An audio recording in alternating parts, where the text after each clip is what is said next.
Throughout history, portrait art has been a cornerstone of artistic subject matter. However, the tradition of portraiture radically changed during the post-impressionism era of the late 19th and early 20th centuries. The reason these changes occurred had a lot to do with the invention of the camera. Throughout the 19th century, many innovations were made in the development of photographic equipment. In 1839, the daguerreotype was invented, which made photography available to the public. Though this technology would be considered primitive today, at the time it was revolutionary. Later on in the 1850s and 60s, advancements were made that allowed for even easier public access to photographs. And by 1901, the Kodak Brownie camera was made, which was one of the first cameras available to mass markets. The reason cameras had so much of an impact on art is because it reduced the need for artists to depict realistic images, since cameras could do that quicker, cheaper, and much more accurately. Instead of competing with the camera, many artists created new art styles that produced depictions of reality that cameras weren't able to. The impact of the camera can be seen in the evolution of art styles during the 19th century. Realism was still popular during the initial years of the daguerreotype, but as the technology got better and more accessible, artists embraced Impressionism and later Post-Impressionism, which allowed for more creative liberties in how they depicted reality. Art became more focused on the emotional impact of their work, rather than capturing every little intricate detail. Paintings became more colorful, symbolic, and artists utilized techniques like impasto painting. This is when artists apply thick blotches of unblended paint that sticks off of the canvas. The purpose was no longer for art to look as lifelike as possible, but rather to create a strong emotional reaction from the viewer. Before showing my first post-impressionism portrait, I wanted to share two portraits of a man named Théodore Duret, who is a French journalist and art critic. These two paintings, painted by Edouard Manet and James McNeill Whittler, are clear examples of the realism period. These paintings have muted, dull colors and are much more detail-oriented. There's also much more natural lighting. The goal with these paintings was to portray Duret exactly as he looked in that exact moment. Now here's a portrait of the same man, Théodore Duret, but as painted by Volliard during the post-impressionism era. The difference between this portrait and the ones from the realism era are night and day.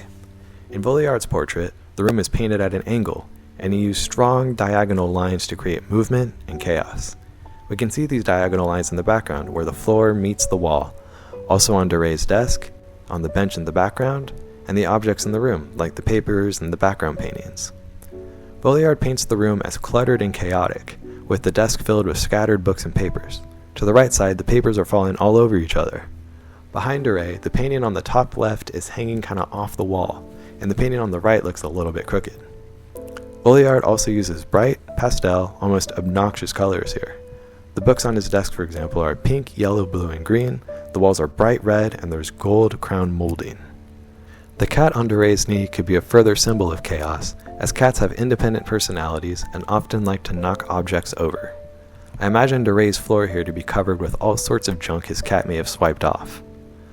A few more indications of the post-impressionism period would be the lack of intricate details, particularly on these background paintings. Most of the paintings don't have faces painted, but rather just plain circles. Also, the background of the portrait looks a little more flat, and the perspective is a little bit distorted here. Since artists weren't as focused with depicting exact reality, they had more freedom to shift and warp reality to their liking. While the realism paintings depicted Duret as dignified, aristocratic, and very gentlemanlike, this post-impressionism painting depicts Duret as a busy, untidy, kind of scattered person.